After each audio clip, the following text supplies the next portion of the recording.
There it is, boys. Right there. This is what everybody's talking about this week. Honestly, if you've been watching my videos for a long time, talking all about the rumors of Sting coming to WWE, basically, I got to the point when I basically said that there was three things that I wanted from Sting. I wanted Sting to sign with WWE, and then once he was in WWE, I wanted him to fight Undertaker, go into the Hall of Fame, and then have his documentary released through WWE DVD. And we've got one of the three completed. It's rumored as of right now that Sting is probably never going to face Undertaker. Vince McMahon and WWE feel that Sting might be a little bit too old to get into the ring with Taker and just not be able to have a good match. Sting versus Triple H played out very well at WrestleMania 31. They had the WrestleMania magic on their side. Sting versus Seth Rollins at Night of Champions didn't really have the same magic. Didn't really have a good match. Honestly, in my mind, it's one of the worst pay-per-view main events that I've seen in a good while, probably since Sting versus Jeff Hardy over there in TNA at Victory Road. But we'll put all that behind us because this is something that honestly I am very excited about. This is the second release from WWE on Sting. This is going to be Into the Light is the name of this. It's a documentary. Is the one main thing that you're going to be going for. Of course, I believe last year, Sting, the Best of Sting, was released on DVD and Blu-ray. Pick that one up. But this is going to have, probably, I'm not 100% sure, but probably about 45 minutes to an hour of a documentary.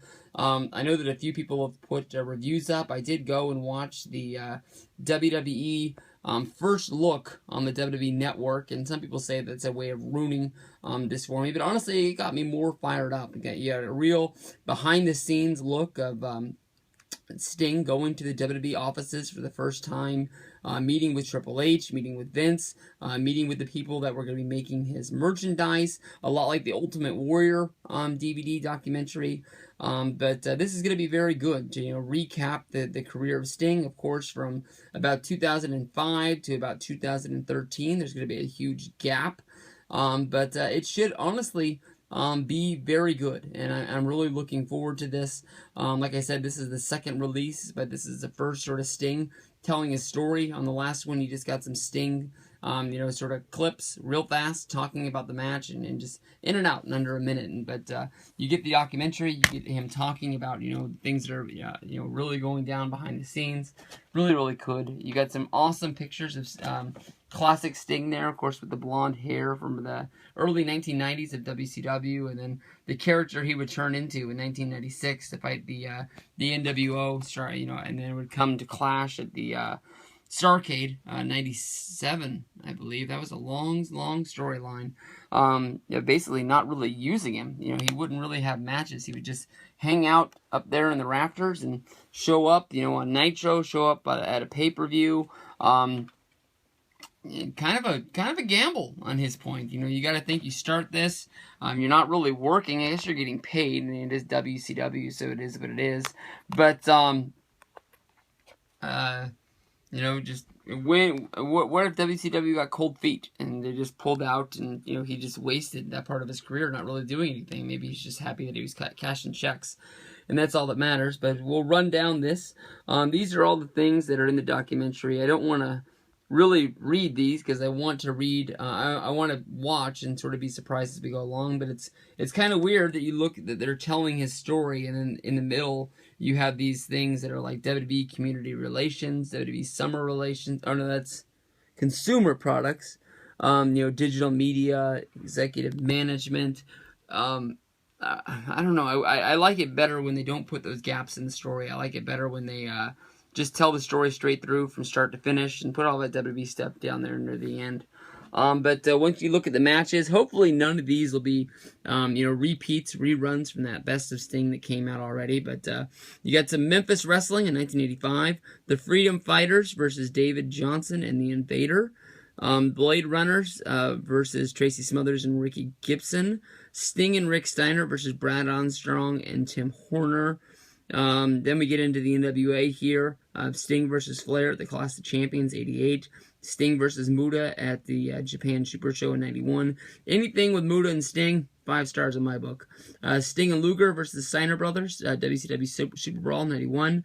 Sting versus Cactus Jack, that'd be WCW Worldwide in 1991. This is a submit or surrender match. Then we're going to go over here. We're going to get to Sting versus Rude, Clash of the Champions 11 of 1992. Sting versus Vader at Slamboree 94. Sting versus Stunning Steve Austin, Saturday Nights 1995. Sting versus Hulk, WCW Nitro of 1995. Sting versus the Giant, Great American Bash 1998. Winner gets both tag team. Oh, God. This is honestly something that I wish I never remembered.